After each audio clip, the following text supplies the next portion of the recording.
Slammed, part 3 पर हैं हम।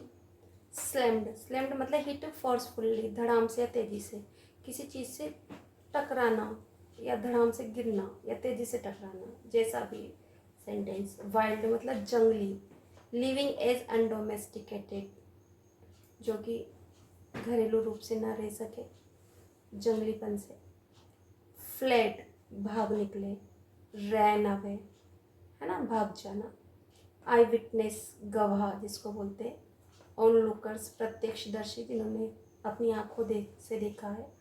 अकाउंट्स का मतलब यहाँ विवरण होता है ना। अकाउंट का मतलब आप जानते हैं रिपोर्ट्स, नरेशंस वगैरह। रिफ्यूज्ड यानी कि डिनाइड, मना कर दी।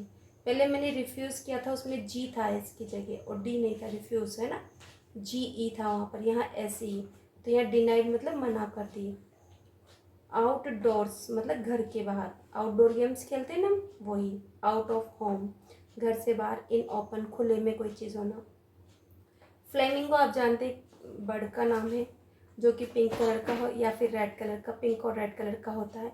बड़ा सारा बर्ड होता है, बड़ा होता है और ली कहाँ, वाटर बॉडीज़ के आसपास रहता है। एक प्रकार का पक्षी है। अबंडंड, अबंडंड का मतलब त्याग देना किसी चीज़ को, लेफ्ट छोड़ देना। गैव अप, त्याग दिया। लो लेइंग मतलब निचला इलाका, क्या होता है, निचला इलाका। At less height from the sea shore, समुद्री किनारे से नीचे का हिस्सा, ठीक है। Breeding, breeding area, breeding area का मतलब होता है प्रजनन क्षेत्र। Place where animals birds lay eggs, एक ऐसा प्लेस जहाँ पर जानवर अपने अंडे देते हैं या पक्षी अपने अंडे देते हैं, ब्रीडिंग एरिया कहलाता है।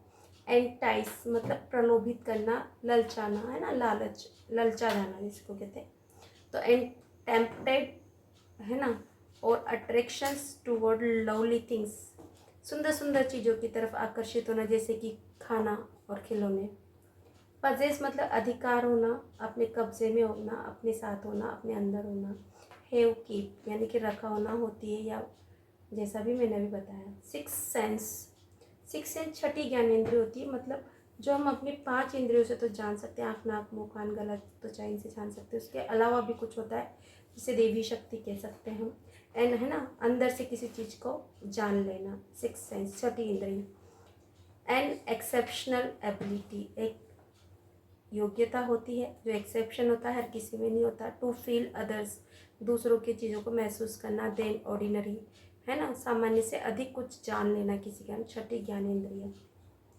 एक्यूट का मतलब यहाँ न्यून नहीं है, प्रखर है, तेज, तीक्ष्ण, शार्प और हाइटन्ड, ऊंचाई पर होना, एक्यूट। वाइब्रेशन, वाइब्रेशन का मतलब होता है कंपन, है ना, कप कपाना, अंदर से कुछ कंपन होना। ट्रैमलिंग, कप कपाना, कांपना जिसको बोलते हैं, शेकिंग, हिलना, इस तरह का। यहाँ पर हमारे पार्ट 3 के हमने कुछ और मीनिंग अभी देख रहे हैं हम लोग। अब स्टूडेंट देखिए, पेरिस्ड, पेरिस्ड, पेरिस्ड मतलब डाइड, मर गए, है ना, समाप्त हो गए, खत्म हो गए। हार्म्ड, अनहार्म्ड मतलब सेफ, बिना क्षति के, बिना किसी नुकसान के। अनहार्म जिसे कोई नुकसान नहीं हुआ। काकसिस, काकसिस का मतलब होता है पशुओं का मृत शरीर, है ना, डेड बॉडीज ऑफ एनिमल्स, है ना। ऑब्जर्व मतलब सीन, देखा गया, ऐसा देखा गया था। यूजुअली यानी कि नॉर्मली, सामान्यतया। एक्साइटेड, एक्साइटेड मतलब उत्तेजित होना, मतलब बहुत ज़्यादा खुश होना, है ना।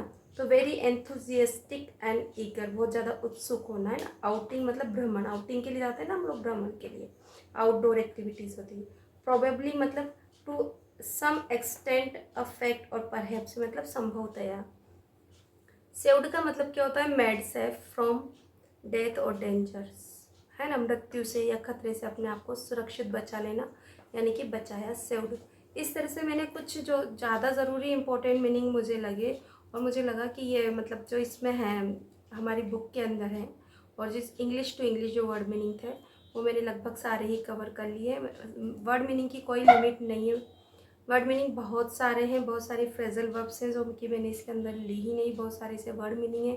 अब जब मैं चैप्टर पढ़ाऊँगी तो उस समय भी मैं बहुत सारे वर्ड मीनिंग समझाऊंगी डियर स्टूडेंट, तो आप उस समय अच्छे से पढ़िए। मीनिंग्स का कोई लिमिट नहीं है, एक चैप्टर में हज़ारों मीनिंग्स होते हैं, बट मैंने कुछ मीनिंग यहाँ पर दिए हैं, इन्हें आप पढ़िए, समझिए और अपनी नॉलेज को इंक्रीज़ कीजिए। Thank you for watching my channel. इस तरह से मैंने पार्ट 3 में चैप्टर के सारे वर्ड मीनिंग कंप्लीट कर दिए।